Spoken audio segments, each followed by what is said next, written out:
Yeah, we never know when a spy's going to be on one of these calls. So it's always good to have their names. I agree, Larry. That's correct. That is correct. Oh, France, you're looking mighty sharp this morning. hey, I'm ready. I'm ready for business. I Hey, hear you. about time, France. You put a face up there with that, a new face. Uh-oh. Uh-oh. Hey, listen, I like to do two or three things at the same time, but hey, things you got to do because I got to get off this before 10 o'clock. I got appointments to go to, take care of some business. Gotcha. Well, it's right at 9:30. I guess we'll get the call kicked off. Not going to take a long time this morning. As always, we recognize the top producers for the past week. And in the number one position, Gary Blazer, $3,882.12. Great job, Gary. Number two is France Andre. And number three is Marla McLean. And it just to mention, if you ask me how are they in the top three, because they work leads. That's it. They work leads and they go see the people, have a conversation.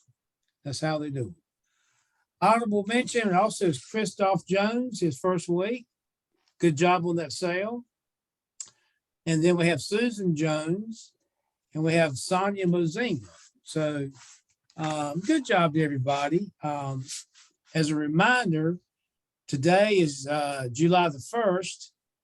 The 3rd is on Sunday. That means today, all the checks will be coming out, the 1st and the 3rd. Because when the 3rd is on Sunday or Saturday, the checks come out on Friday. So if I was ever going to work 12, 13-hour days, today and tomorrow would be what I would do. I would bust it loose.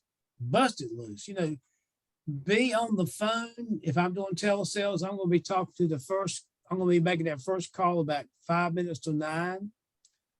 If I'm knocking on doors, I'm going to knock on that first door about 5 minutes to 9 in the morning and go to dark 30. If you do it today and tomorrow, everybody's got money. You're not going to hear people say, I don't have the money. If they do, they're probably not telling you the truth. Everybody's got the money today and tomorrow. And then July the 4th on Monday, and as Louis Burns, reminded everybody on the manager's call this morning, holidays, July the 4th included, they're great days to catch people at home that you don't catch normally during the week. The people, because every week when you work leads, there's always going to be 2 or 3 or 4 people. It's just hard to catch up with for whatever reason. Holidays are more likely to be at home. And with that being said, July the 4th, probably some people will have cookouts, some fireworks celebrations, family gatherings, etc. But they don't do that July the 4th in the morning. They do that late afternoon and evenings. So July the 4th, you can work till about 3 o'clock in the afternoon with no problems that you're going to be interfering with family get-togethers. Maybe around 3 o'clock on Monday, I'd go ahead and stop because I've worked 12 plus hours on Friday. I've worked 12 plus hours on Saturday. I've worked 5, 6, or 7 hours on Monday. And then take the last half or last 1/3 of Monday off and relax and spend time with your family, doing things with your family, and you'll feel good about it because you put in a good day, or actually I should say a great day's effort on Friday. You put a great day's effort on Saturday, and you're out there hustling and bustling on July the 4th till 3 o'clock. And keep this in mind, if you don't make a sale on Friday, Saturday, or 3 o'clock on Monday, that's okay. You got a whole lot of the no's out of the way. Statistically and mathematically, the next few days should be a higher closing percent because the numbers level out, the law of large numbers. But, if you're ever going to work, go make the money. And talking about July the 4th, as Louis Burns said this morning, don't beat yourself up if you need to work on July the 4th. Don't beat yourself up saying, I got to work on the holiday. Big deal. If your cash flow is a little tight, your money's a little low, bust it. the opportunities here, go out and do it today, tomorrow, and Monday. If you look at the top, say 50 agents in the nation, I guarantee you they're going to be busting it loose on July 4th. But they'll probably knock off a little early, maybe 4:30 or 5. But they're going to be going strong today. They're going to be going strong tomorrow. They're going to be going strong next Monday, Tuesday, Wednesday. In fact, they'll be going strong Monday through Saturday, the whole month. That's why they're the top agents in the nation, because they outwork everybody. They're no more skillful than you or me. By far, they're not. They just outwork everybody. That's why they're up there. So keep that in mind. You do this business to make money. I also want to give out special recognition to the new kid on the block, new sheriff in town named Jimmy Underhill out of Indiana. His first month with us in June, he issued $19,589.76 his first month here with us. Awesome job. Excuse me, quick correction. That's Jimmy Underwood. Jimmy Underwood. Thank you. I'm so sorry, Jim. That's all right. So anyway, Jimmy Underwood. Excellent. You know, he's a teacher in the inner city of Chicago, and he wants to make more money, and he wants to get away from sassy students. And John Burwell found him on ZipRecruiter advertising for agents. And Jimmy Underwood has done a tremendous job first month. I'm excited to see what he's going to do in July. We've already got a direct mail and working in the process for certain zip codes around Chicago for Jimmy. So good job, Jimmy. And the number 2 producer for the month of June is none other than France Andre. And the number 3 producer for the month of June is the steady Gary Blazer. So good job, everybody. Good job. A small point I want to make is it seems like we had a lot of business that was declined and had to be rewritten because of the script check.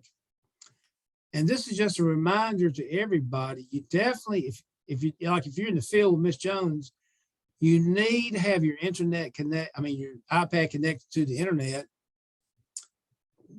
You know, me personally, if I'm out in the field, I'm use my phone as a hotspot to connect my iPad to the internet, because if you're connected to the internet, then your iPad will do the script check while you're in the house.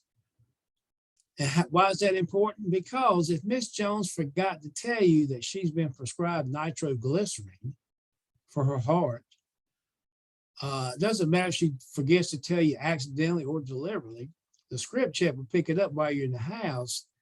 And then you can say, well, Miss Betty, I thought you qualified for standard, but the iPad tells me it's going to be modified. It helps you make corrections in the house so you don't get an email a day or so later telling you you've got to rewrite it to a different plan because they don't qualify for what you thought they're qualified for. So make sure your iPad is connected to the internet when you're in the house. Use your phone as a hotspot. That's what I do, but there's other ways. And also, it will verify the bank information. You know, if Miss Jones writes you a check, fine. You got the account number, the routing number right at the bottom of the check, no problems. But if Miss Jones does not write checks and she gives you her account number and her routing number, or you may Google the routing number while you're in the house, the script check, the Slice app will tell you if the account number is accurate or not. And if it's not accurate, it won't draft and you won't get paid. So if it's not correct, you want to catch it then while you're in the house so you can fix it then and there rather than a day or two later. So always make sure you're connected to the internet when you're in the field in the house with Miss Jones. And if you're a fairly new agent, you want to keep in mind that sometimes it might take a good minute for the script check to be processed on your Slice app. And if that's going on, you want to make a little conversation with Miss Jones while that's happening. You know, letting her know what's going on and make a brief conversation while the script check is doing its thing. And if you've not seen that before because you went from step to step to step, do a practice app on yourself on the Slice app. Don't send it off. Just do a practice app, and after the part where you sign your name, that's when the script check and everything else comes into play. Because when you sign your name on the iPad, then you give them permission for the script check to be run, et cetera, et cetera. Another reminder, I talked to a couple of newer agents this week, and I'm going to remind everybody, make sure you get legacy brochures from the home office on the agent portal. Legacy brochures are free. You ought to have a stockpile of 50, 100 of them at all times. If you're doing telesales, let Miss Betty know that you're going to put one of the legacy brochures in the mail for them tomorrow morning, first thing, so they'll have it to look at. If you're doing field sales, make sure you leave a legacy brochure behind with your name and phone number in the big square block on the back cover. If you're doing field sales, whether Miss Jones buys or does not buy makes no difference. Always leave them a legacy brochure. You never know when they might have a friend a week or two later that's over at the house and they see that brochure and they say, what's all this? And they start looking at it. They may have an interest in call you, and then you've got an extra referral that you didn't even go looking for. So always leave the legacy brochures. They're free. They're on glossy paper, high quality, they look good. Just keep a stockpile. They're free. And then if you're doing field sales, make sure you got delivery notices. I was surprised that a couple of agents I talked to, they were field agents. They had not even got the delivery notices, and you get those off the agent portal. I know that the agent portal, there's different links on the very left-hand side of the home page of the agent portal. Click on the one that says merchandise, I believe it is, and you can see all kinds of things. There's different things to click on. A lot of us hats and shirts, etc. But to find the delivery notice, you'll have to click on one of them, and then when you click on one of those images, it opens up to several different products. The delivery notice is one of those several products. And the delivery notes, I think they're free also. I'm pretty sure they're free now. They used to be a charge of $1 or $2, but they're free. And the shipping is free, if I'm not mistaken. They made the shipping free just a month or two ago. So there's no reason not to have them. This is your business. You won't have the proper tools in place. And delivery notices, when you leave those on the door of the people, when your door knocking leaves, they're not home, about half of them call you back, and the other half, they don't call you back for some reason. Maybe the delivery notice blew off the door. Maybe they grabbed the delivery notice and just threw it in the trash can. Maybe they set it aside and forgot all about it for a few days or a few weeks. Or maybe they looked at it and said, that must be that insurance person coming by. And they just, life is busy, so they start focusing on other things. But use them because they will help you be more efficient with your time. And they actually help you make more sales per hour over the course of time also. So just remember to order those. They're free. Keep a bunch of delivery notices and legacy brochures with you. Next thing I want to do was talk about what we all face. If I'm working leads, I'm going to face it.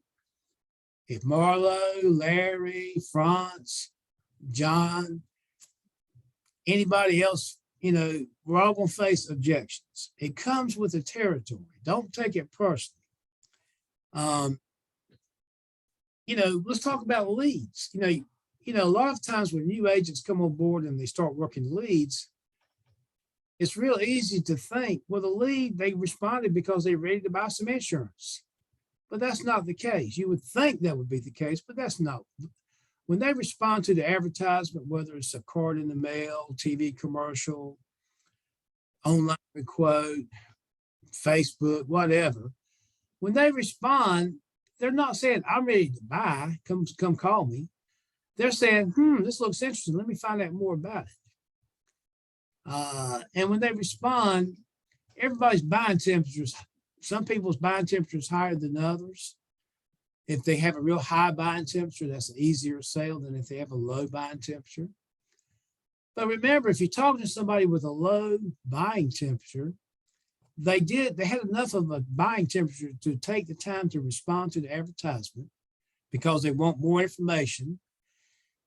Our job is to give them the information in a very conversational way, asking them questions along the way listening to what they have to say patiently along the way. And we're sharing the information they requested in a conversational way. And when we do that, if they have a low buying temperature, as we have our conversation, their buying temperature gradually goes up. I'll give you an example. A long time ago, I was training a guy at Wilson, North Carolina, field sales. The guy's name was Charles. I can't remember his last name. But he played baseball for Barton College. And he graduated. He came and worked with us for probably a couple of years. But when I was training him, we went to see these people right off Airport Road in Wilson. Larry, you probably know where that's at. And we knocked on the door. We did not make appointments. We were just door knocking. And when we knocked on the door, the lady came to the door and I said, "Yes, ma'am, I'm hoping you can help me. I don't know if I'm at the right place. I'm trying to catch up with Betty Jones with her free information." And then I hushed up. And her response is, "I'm Betty Jones. What kind of free information?" And I said, "Well, this is that free information about the Social Security death benefit, the high cost of funerals, and the state regulated plans. I've got your free information right here. It takes just a few moments. May I come in, please?" Now, if you know, I did not mention legacy because back in those days, we did not have legacy. And she says, "Well, all right, come on in." And as Charles and I get into the house, here comes her husband. And he says, "What's this all about?" And I said, "Sir, this is that free information y'all requested. I'm here to share it with you, and I'll be on my way. I've got a lot of people to catch up with." Because I could tell by his attitude, he needed to be diffused quickly. And then he said, "We're not going to do anything today." And I said, "That's okay, Mr. Jones. My job is just to sit down with you for a few moments, show this stuff to you, and I'll be on my way. We got a lot of people to catch up with." And I'm telling him the truth because we do have a lot of people to catch up with, and it won't take that long.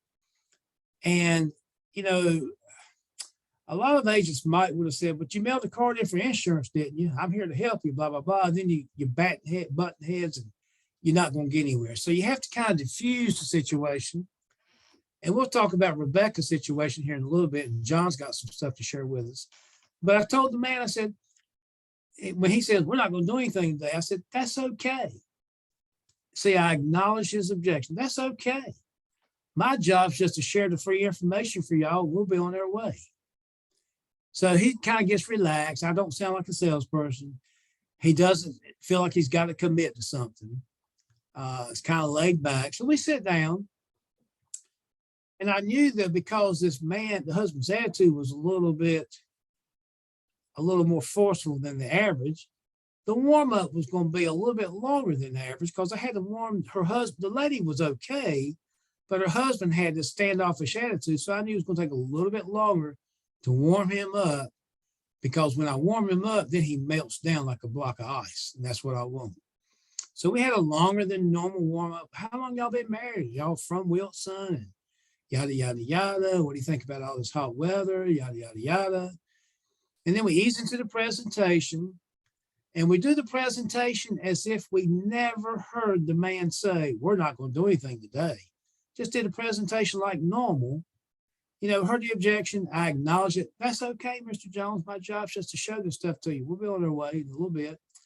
And then I pushed the objection out left field, not to let it bother me. And I marched forward with the presentation, just like always. And lo and behold, about 30 or 40 minutes later, when I've showed him 3 plans, the husband picks the middle plan for him and his wife both. She didn't even pick the plan. He picked the plan. So we wrote up, and we didn't even use iPads back at that time. We used pen and paper. So we wrote him up, we wrote her up. And after we had everything done and the payment, the check, we didn't just get up and leave because we were afraid they're going to change their mind. Once they write you the check, they ain't changed their mind now. They might change it a few months later, a few years later, but they're not going to change it right now. So we got the check and we just sat back and we did the warm down, which is important. Kind of like setting the hook so the fish is not going to wiggle off the hook and swim away from, down the road. We want them to stay on the books for a long time for renewal purposes. So we do the warm down, it takes about 5 or 10 minutes. And during the course of the warm down, the check is sitting right there on the table, right between me and Mr. Jones and his wife. Charles is sitting off to the left of me, I believe, if I remember correctly. And the check is just sitting there on the table. I didn't put it in my pocket because I was scared he's going to ask for it back. It's right there on the table. We're having a warm down. And before we leave, I pick the check up in my hand. I kind of hold my hand out toward Mr. Jones. And I say to Mr. Jones, if you don't feel real good about what we've done today, I want you to take your check back because I don't want you to think I've talked you into something you don't really want. And he's like, oh, we're fine. You can go ahead and send it on off. And I said, okay, well, great. And, you know, we asked for referrals. We did all the other things. And then when we left, you know, before we left, we told them the policy will be arriving in the next 7 to 10 business days. We did not mention that Legacy will also be arriving because we didn't have Legacy. So we told them the policy will be there next 7 to 10 business days, blah, blah, blah. Gave them a card, number. If you ever need us for anything, call us. If another insurance agent comes by trying to get you to cancel this plan to go with them, call me so we can help you with that, yada, yada, yada. And when we left, Charles and I were driving down the road after we left the house. And I said, see, Charles, that's the perfect example of why you always ignore. Well, not ignore, that's not correct. That's why you always don't pay much attention or give much substance to that first few objections. You know, when you hear the objection, you cannot ignore it. You got to acknowledge it like, hey, I understand, Miss Betty, I'm the same way. Or I understand, Miss Betty, this won't take long at all. I'm behind schedule already. Or you acknowledge it. You got to agree with them and then march forward in your conversation as if you never heard that objection. I'll give you another example of that objection. And I've used this before with some of the veterans on the call, but this is good for the new people to hear also. If I'm at the mall because I need to buy, say, a pair of pants or a shirt or whatever, and I'm a guy that doesn't like shopping, but I'm at the mall only because I have to buy that shirt, a dress shirt, for example. That's the only reason I'm there. I'm not there to look around and kill time. So when I'm in the clothing store and I'm looking at the shirts and the sizes, et cetera, button-down collar versus non-button-down collar, et cetera, as I'm looking through their inventory of shirts, the salesperson walks up and says to me, can I help you, sir? And automatically, without me blinking an eye, I'm going to say, no, thanks, I'm just looking. It's just a reflex. And I think most guys will say, no, thanks, I'm just looking for the most part. Probably a lot of women do also. With that being said, when I say, no, thanks, I'm just looking, the inexperienced salesperson on the floor there, he's going to think that I'm not a buyer. He's going to look at me and say, well, that guy's just killing time. He's not going to do anything. But the experienced salesperson on the floor, when I say, no, thanks, I'm just looking, the experienced seller on the floor knows that it's not really a serious objection. It's just a reflexive answer. Doesn't mean a whole lot. And the experienced salesperson might say, well, if you need help, I'll be over here straightening up these ties or something, you know. They let them know, like, no pressure. You have a question, I'm just right over here. And they know that probably I will be a buyer. I am a buyer because in 10 or 15 minutes, if not sooner, I will be at the cash register, the counter, buying that shirt so I can get out of there and go home or go wherever I need to go. So I can go work some more leads probably. But, you know, so when you hear these objections, it's the same thing when we talk to our prospects, because I'm a prospect in the clothing store. I don't sound like a buyer, but I'm a red hot buyer. But the words I use, no thanks, I'm just looking. I don't sound like a buyer at all, but I'm a red hot buyer. I'm going to buy something pretty much whether I need it or not, just because I made the effort to get there. So when you talk to these people and leads, whether it doesn't matter if it's a direct mail lead, Facebook lead, multi-source lead, TV lead, doesn't matter if it's on the phone, doesn't matter if it's face-to-face. When you hear the objection, just say, hey, I understand. I don't blame you a bit, Miss Betty. That's what everybody else says. Or Miss Betty, I understand perfectly. I'm the same way. Acknowledge it. Don't disagree and don't all of a sudden butt heads with the person because you're not going to get anything accomplished. Just agree with them and it disarms them. They lower their resistance. They lower that shield. And we want that shield to get down lower so we can move forward and make the close happen. So just remember, no thanks, Miss Betty. I mean, Miss Betty, I understand perfectly. I'm the same way. I don't blame you a bit. And then after you say that, carry on with your conversation. Don't be rattled. Don't lose your poise. Don't lose your balance. Stay focused, laser beam focused, and carry it on with your conversation with Miss Betty. And when you do this for a while, after a few months of doing this, you'll leave the house and say, you know, that lady said she wasn't going to do anything, but yet 30 minutes later, after she heard the presentation, she did do something. You know, before the presentation, nobody's going to do anything, hardly. It takes a warm up, it takes a presentation and a conversation to pull about 4, 5, 6, 7, or 8 of those 20 leads into yeses. If you make 5 sales out of 20 leads, which is kind of average, if you don't do a warm up and you don't have a conversation, and in the first 60 seconds, you're going to say how much insurance you need, all of them are going to say, oh, we've taken care of it. We don't need it, or, you know, some kind of put off. You've got to have a warm up so they feel comfortable with you on the phone or in the house. You got to have a conversation. You got to be relaxed. Don't be rushing. And I say conversation rather than sales presentation. It's a sales presentation, but we deliver it in a conversational way. We're asking questions. Well, Miss Betty, you know, are you thinking about being cremated or buried when your time comes? Or Miss Betty, you said you had 3 children earlier. Are all 3 going to handle your funeral, or are you going to leave that up to one person in particular? You know, you kind of make conversation, you get little bits of information that you can use when you get down to the close. For example, if Mr. Betty has 3 children, let's say she's got a daughter and 2 sons. Well, Miss Betty, are all 3 children going to take care of your funeral together, or you think you have one in particular that you might feel better with?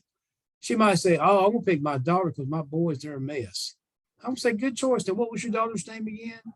And she might say, Mary. And I'm going to log Mary in the back of my mind here, because I know in 20 or 30 minutes, when we're getting down to when it's showtime and we're getting down to the close, I'm going to say to Miss Betty, I'm going to say, Miss Betty, the first plan here is $5,000. Pays $10,000 for accidental death, yada, yada, yada, includes legacy, yada, yada. I'm going to show them the 3 plans that the Slice app shows first. And then I'm going to say, Miss Betty, which one of those plans did you want to leave to your daughter, Mary? Daughter's name, Mary, into that, it kind of gives a little more emotional, it gives a little more emotional pizzazz to it, for lack of a better word. Miss Betty, which one of these 3 plans did you want to leave to your son, Tommy? Miss Betty, which one of these 3 plans did you want to leave to your daughter, Carol? Or if all 3 children are going to be equally responsible, I might say, Miss Betty, which one of these plans did you want to leave to Tommy, Carol, and Billy? When you use the children's names, the beneficiary, it just gives a little more personal touch. It helps a little bit psychologically. And you want to use that. So that's that part there. Now, I mentioned to you about when you hear objections, you acknowledge it, and then you kind of push the objection out of the way and march forward with your conversation just like you would have if you never even heard the objection.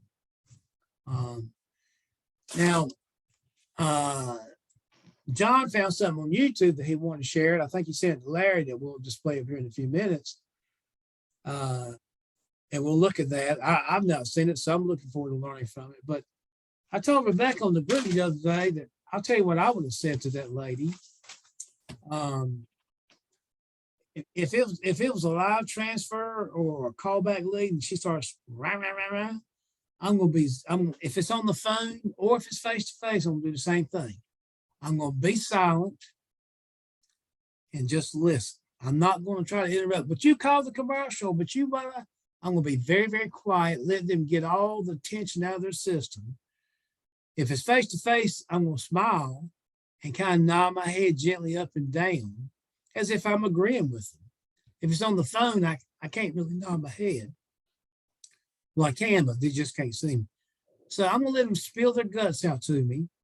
Might take them 15 seconds. It might take them a few minutes, but I'm going to be patient, just listen. When they run out of steam, I've got to hit them with something different to really diffuse the situation. And me personally, I'm gonna say, golly, Roy, I love it, man. That's great. And he's gonna be kind of confused a little bit. I say, Roy, that's awesome, man. I like the way your personality is. You're my kind of guy. I got your free information here. It's not gonna take a few moments. May I come in, please? So when I kind of kid around with like, hey, I love your attitude. This is awesome, man. I like it. You don't take crap from nobody. I love it.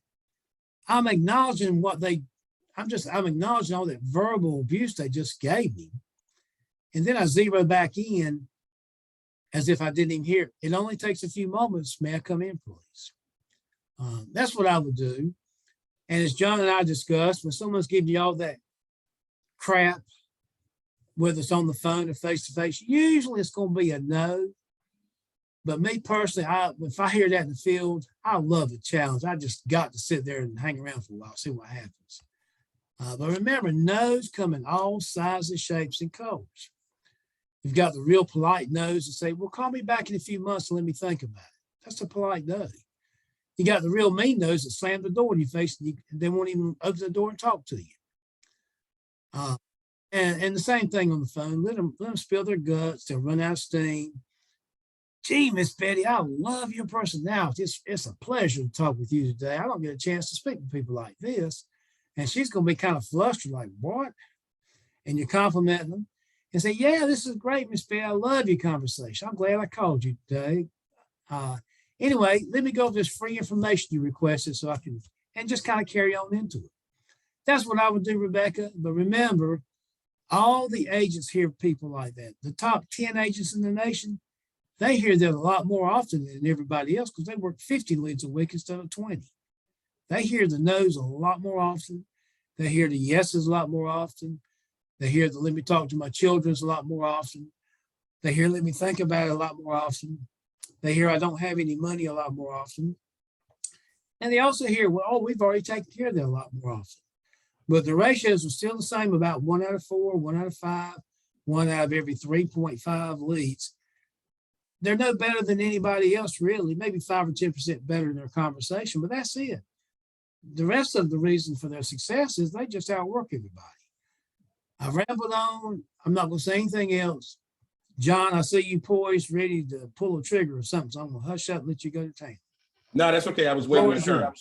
That's okay. Hey, real quick, for anyone that might have missed it on GroupMe yesterday, Rebecca is actually one of the new team members, and she posted information about someone that was just really rude to her yesterday, a whole bunch of profanity. I hate to hear that for anybody, but basically, I mean, this can happen in any industry. Anytime you're working with the public, just a contrast, you know, we're all different. Tell you how I would have handled that. You know, that person being rude, using all the profanity, I bet you it had absolutely nothing to do with Rebecca. That person could have mental issues. They could be suffering from depression. They could have just finished arguing with a spouse. But whatever that person was rude and using profanity, let me tell you how I would have handled that. Anyone that's using profanity, in my opinion, they're not going to buy. Remember, this is a sales call. As soon as I determine there's no money there, click them. If you don't understand the click them sound, that is me hanging up. I am not going to be someone's punching bag where they curse me out and call me names. They're not going to curse me out and buy, so I'm hanging up. Don't let someone vent their bad attitude or bad life situation on you. That's my advice. So I would have handled that, you know, just by getting off of that call and go talk to someone else. But Rebecca and I have discussed that, and also found a pretty good, about a 4-minute video on YouTube. Shared that with Rebecca. Wanted to share it with you as well, because hey, we all have good and bad days, not just in this industry, but in every industry. So on your bad days, take a look at this video. I think it'll help. It's about 4 minutes. Larry, would you pull that up when you get a chance for me, sir?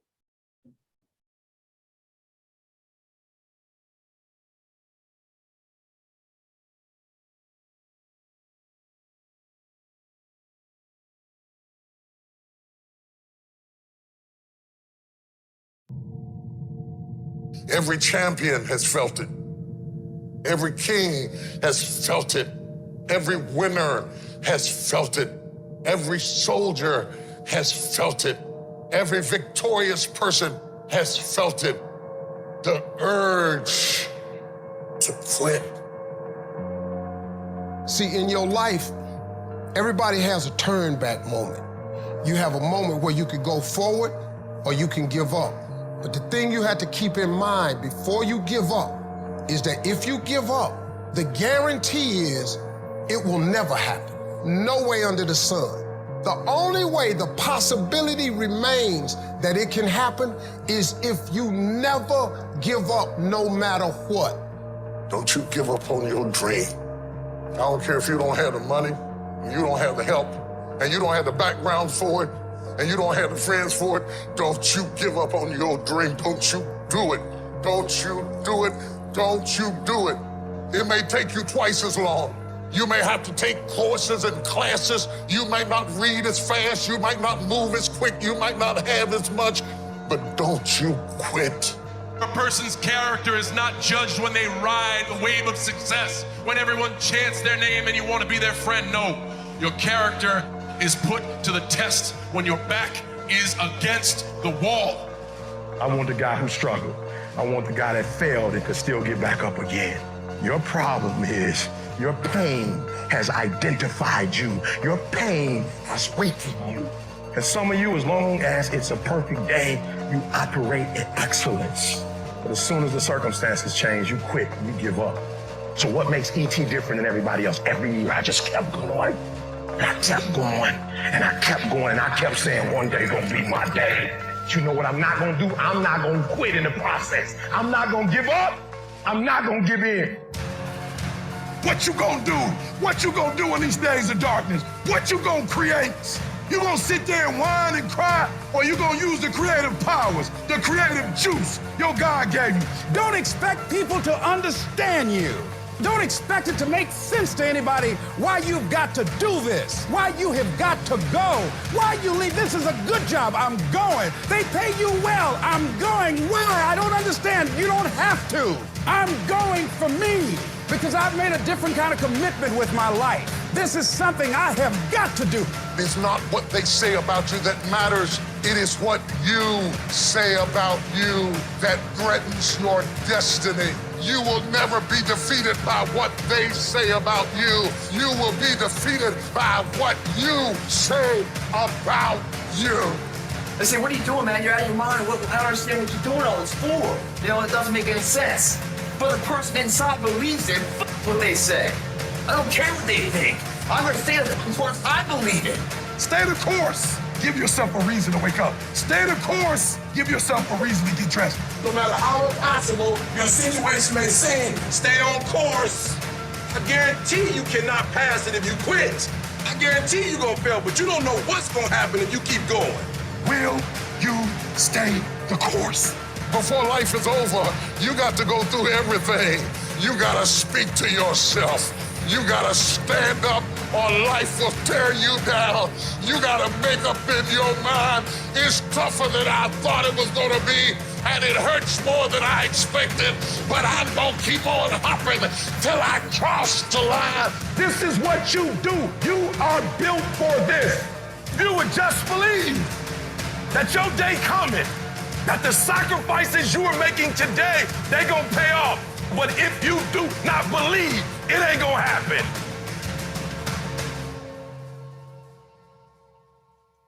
Hey, that's powerful, everybody. I wanted to share that. I love it. We are in a need-based industry. We sell we provide a service, and in the process of that, don't let these people steal your smile. Don't let them steal your success. Just wanted to share that. I hope you appreciate it. I love that, John. I'm glad you did share, man. I love it. Hey, just trying to make that adversity a teachable moment, because we all have good days. We all have bad days. We can't let the bad days run us away from what we've chosen to do. Exactly. And that's something that our newer teammates have to remember. People like you and me and Larry and Marlo and France and a lot of others, we've been doing this for quite a while. And we're here to share with you all the trials and tribulations we've been through, we've all heard the same stuff. We've always all had rude people. We've all had nice people. We've all had short people. We've all talked to tall people, fat people, skinny people, black people, white people. You know, we've heard the same things that you've heard, so don't feel like it's just you. We've heard it all. It comes with the territory. You have to shake it off like a champion and just say, well, that's just a no, big deal. 3/4 of these leads are no's anyway. It don't matter who talks to them. If Ron Powell, our CEO, was talking to the leads, you can figure about 3/4 of his leads will say no also. It doesn't matter who talks to them. But you know, if you just get 1 out of 4, 1 out of 5 to buy, you're in the profit, easily in the profit on the advanced commissions. And then you've got the pay through renewals down the road. Most people don't even look at that, but that's part of the equation. They always look at the advances, which is important because that's immediate money. But if you can get 1 out of 4 or 1 out of 5 to buy, you're going to make money. If you get 1 out of 3 to buy, you'll make even more money. But, you know, 1 out of 3, you're not going to get much better than that. That's just the way it works. But I love that, John. Thank you much. Yes, sir. Does anybody have any objections they want to throw out on the table so we can talk about while we're on the line together? If you do, bring it up. If you don't, that's fine too. Just remember when you hear objection, yes. I wanted to just say, I love that video. Thanks, John and Larry, for putting that out there. And as you was mentioning about objections, and I've been door to door, I've been on the phone, so you get a combination of both. But like you say, you just keep pushing. Push past the negativity, push past everything, because you know what your goals are, you know what you're trying to get to, and you just got to keep pushing no matter what. On the phone, run into a lot of objections because seniors are getting beat up every day by Medicare people. Not to say Medicare people are bad, but some of them, it's like it's an automatic machine coming on. So they don't even want to pick up anymore. And so you have to just go through the trials of catching families. And then when you get them, they may be a little smart at you. I don't have time, this, that, and third. But the key to it is whether you're on the phone or door to door, is keep pushing. Because if you have a bad day, that don't mean you're gonna have a bad week. If you have a bad week, that don't mean you're gonna have a bad month. So, and then if you have a bad month, that don't mean you're gonna have a bad year. So you always gotta be pushing because there's always someone else that needs what you have. There's always someone else that wants what you have. You just have to press through those no's to get to the yes. Because it's the yes that gets you paid. The no's are gonna be there all the time. So you just realize that they're gonna be there and just shovel that person as a no. That's my new mentality. If I get a no, I'm just like, okay, he part of the 70%, or he part of the 80%. Okay? So every person is not gonna be a yes. So when you go into your sales presentation, you knocking on doors, you just understand every person's not gonna be a yes, but don't you give up because they're not a yes. You're looking for that yes. And then you run into door to door, you run into somebody who says, you know what, I was just talking to my mother last night. I was just talking to my husband yesterday. I was just talking to somebody about insurance. I'm glad you're here. God must have sent you. I heard that over and over when I was door to door. And when I was on the phone, you start talking to them. You know, I've been looking for something like this. I really like this legacy. I really like this. So you're going to get those yeses, but you got to keep making more and more offers. That way, if you run into some no's, it's okay because the yeses are there and the yeses are going to get you paid. So the more people you talk to, whether over the phone or door to door, the more money you're going to make because that's where the more closes you're going to make. So just shovel those people to the side, but one person don't determine your year. One person don't determine your month. One person don't determine your week. And one person really don't even determine your day, because if you get one no in the morning, let's be doing by evening time, you might get two yeses. So it doesn't even matter what that one person say or do or don't do. You just stay motivated to your goals and stay focused on the goals. So that, I think for me, I think that's where I see myself in so many, we fall short of focusing on our goals. We put our goals on the shelf. And I was listening to Mindset of a Millionaire, and all millionaires are goal oriented. They set a goal for what they want to do for a week. They set a goal for what they want to do for a month. They set a goal for what they want to do for the next 3 to 6 months. They set a goal for a year. So one of the biggest things that majority of millionaires have is they are serious goal setters. So set your goals, focus on them, and then just go get it. Well said, Marla. Thank you much. And speaking of goals, feel free to call your immediate manager and talk to them about goals you may have for July, goals you may have for the quarter, and goals you may have about this career that you're involved in. As Marlo said, goals give you something to shoot for. And if you shoot for the stars and you miss, you may hit the moon, which is still pretty good. Does anybody have any questions, comments, et cetera, et cetera, et cetera? Yeah, real quick. This is Michelle from PA. I don't know if anybody else is running into this, but I'm getting a lot of people who, after I give them the price, they'll tell me that they can't afford it, even though it's like $50, $60. I mean, that's pretty not too bad, I think, compared to $100 and something. But they're telling me that their Social Security has been cut, and now they're going to just call Colonial Penn. They want like the Range Rover coverage for like the Hyundai price. So I'm just, and I try to tell them that, that $995 they see on TV is only for like $1,000, per unit. So I don't know if anybody else is running into that, or if you have any suggestions. Yeah. First thing you do is acknowledge that objection. When they say, first of all, people's Social Security checks don't get cut. The only way any cutting goes on is if a husband and wife each are getting Social Security, and either the husband or the wife passes away. Well, they said it was because they didn't put something down on their income tax. So now it's getting, they have to pay it back or something. Okay. Well, yeah. I've never heard that, but here's what I would say. I would acknowledge it first thing and say, if they say, well, I don't have the money because blah, blah, blah, the IRS is taking stuff out of my check each month. I'm going to say, hey, I understand, Miss Betty. The IRS, you just can't mess with them. Wouldn't you agree? And I'm going to chit chat for a few moments. Say, well, Miss Betty, one of the great things about these state regulated plans is no matter which plan you pick, you can always add on to it down the road.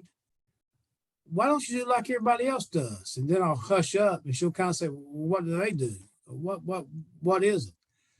And I say, well, the $50 and $60 a month is too much for your budget right now because you're on a fixed income. I understand that. No big deal. I understand it perfectly. Most people I deal with every week are on fixed incomes, and we do have a plan for everybody's budget.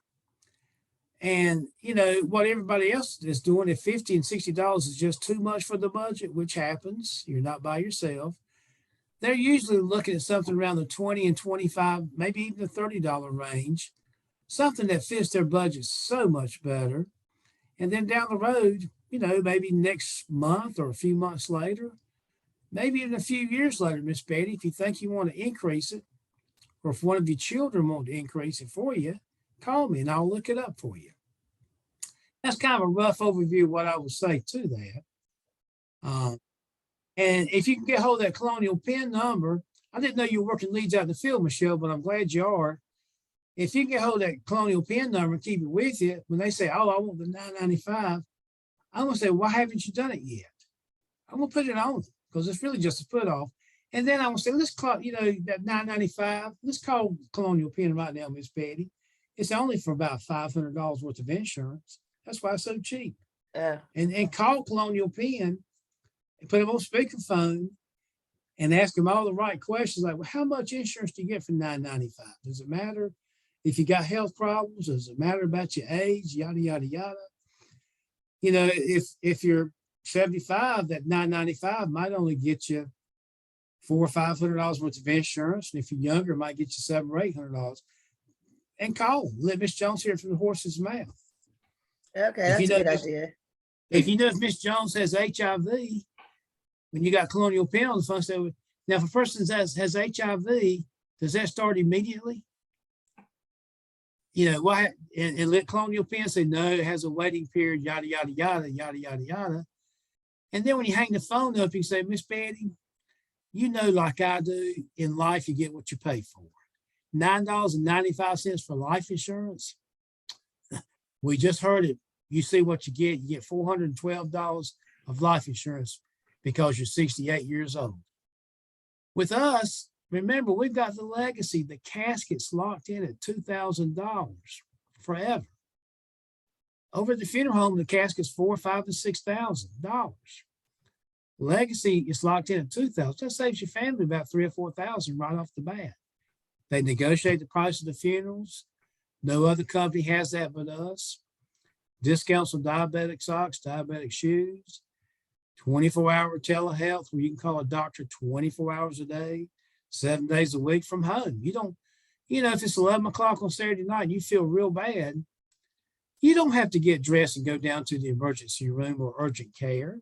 You just call that doctor's line on the telehealth line and talk to a doctor, tell them what's going on. And that's kind of what I would do, Michelle.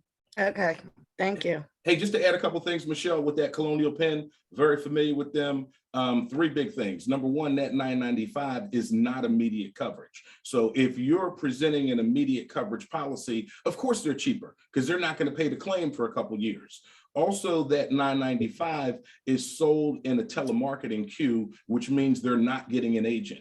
If they ever need service, they're on the phone, press 1 for this, press 2 for that. It's a lower level of service versus your client calling you and you handling their problems immediately. So You're talking about a 2-year waiting period. You're talking about not having an agent.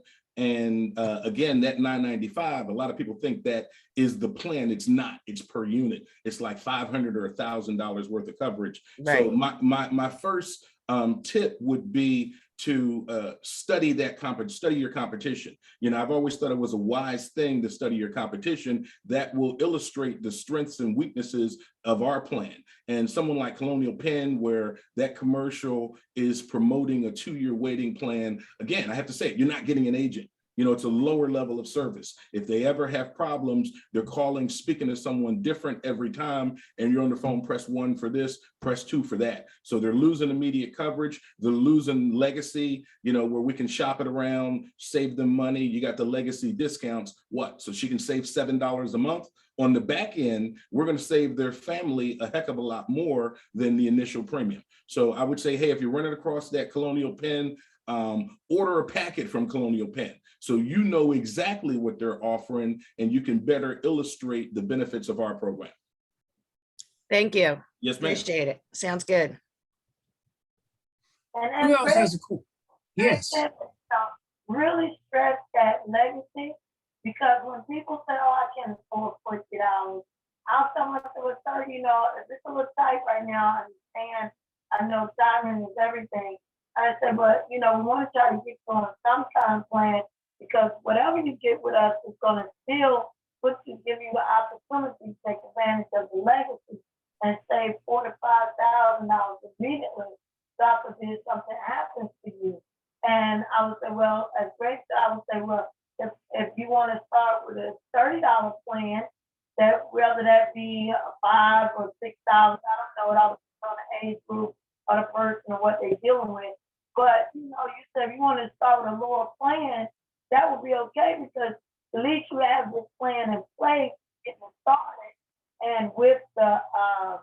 with legacy, you still got $4,000 to $5,000 worth of savings that's immediate. Their family has access to immediately. And then you still have accidental death. You still have all these different things that's going to be on your plan immediately. So there's always going to be competition out there. Colonial Penn, AARP, you know, all these different things. But people always thinking they're going to get something for free. But in the end, there's nothing really for free. And so, but when they get that legacy, they really are saving that $4,000 to $5,000 on the funeral cost. And so this is right up front. That's almost like having a little small $4,000 plan in place, savings plan in place. And so if they got a $5,000 policy, it's really worth more like $9,000 because you got that $4,000 right there, saving the family right up front. So that way the money is used for, they don't have to bring as much out of their pocket. They still got to pay for certain things, but it's going to save them a lot of money. So use the legacy, really push that. And then if they don't want it, then you can't help them. And it'll be like I was telling Rebecca, sometimes the family member who leaves, when you leave that information, if something happens, they call you back and say, did they get it? No, they didn't. So if they don't get it, you can't make them get it. Right, right. Thank you, everyone. Well, if nobody else has any comments, we can conclude the call. If you need leads, call your upline after the call. Let's get you busy so you're well stocked with plenty of leads to go see today, tomorrow, half a day on Monday, then open it right back up, wide open on Tuesday, Wednesday, Thursday, Friday of next week, because the money will be flowing. This is the time to make your money also. With that being said, I appreciate everybody on the call today. How I Raised Myself from Failure to Success. I see that, Larry. Thank you. It's a good book. This guy sold insurance here. The author of this book sold insurance, 70 or 80 years ago. And he did not do well when he first started, but he did very, very well at the end. Get that book, get it off of Amazon, get it from Amazon or eBay or wherever you want to get it from real cheap for a couple of dollars. Because this is your business. This is an investment in your business. And actually, if you want to keep up with the expense of this book, it's a tax deductible expense. Because the only reason you're buying this book is to help your business. Anybody have anything else they want to say? I was listening to, we was on the manager call today, and they talked about David Price, who came in, about 5 years ago. He talked about many years ago, he used to be washing pots and pans in the back of a restaurant. And he came in, he's done a lot of recruiting, a lot of building his business. I remember when we had a meeting down in about 3 years ago, 4 years ago, before COVID, at the home office. He only had 5 ladies there with him. I took a picture of him and his little small team at the time. But he got serious about recruiting. He was getting his sales up. He pushed it very hard, traveling all over the world, all over the United States, I guess, signing up people. But David Price team just hit the max, $775,000. And I thought about how small he was years ago. And everybody grows at a different level, everyone. May not grow as fast as David Price, but just to know the opportunity is here. This gentleman worked very hard to recruit thousands, I guess at least he probably got at least 500 or plus more agents at this point. But the opportunity is so great that he got a team that's producing $775,000 in premiums per month now. Even if he did it in 5, even if he take 10, or even if it take 15, It doesn't matter. The opportunity is so great. You can make 70 to $100,000 a year, a month in this business when the time comes. So don't let one little person or 1 month or 1 year slow you down or keep you from pushing. This is a phenomenal opportunity.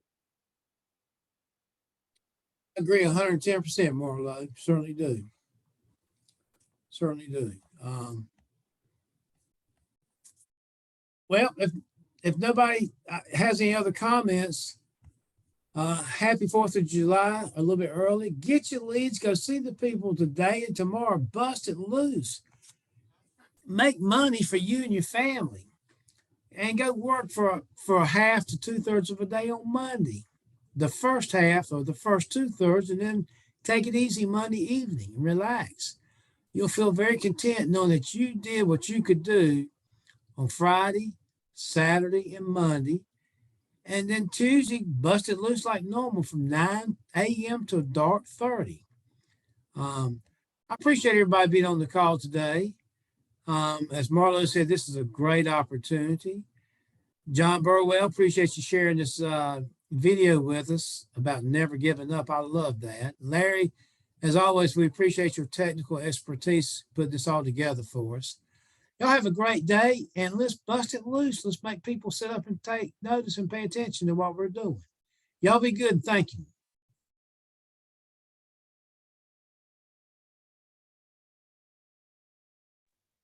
Have a great day, everyone.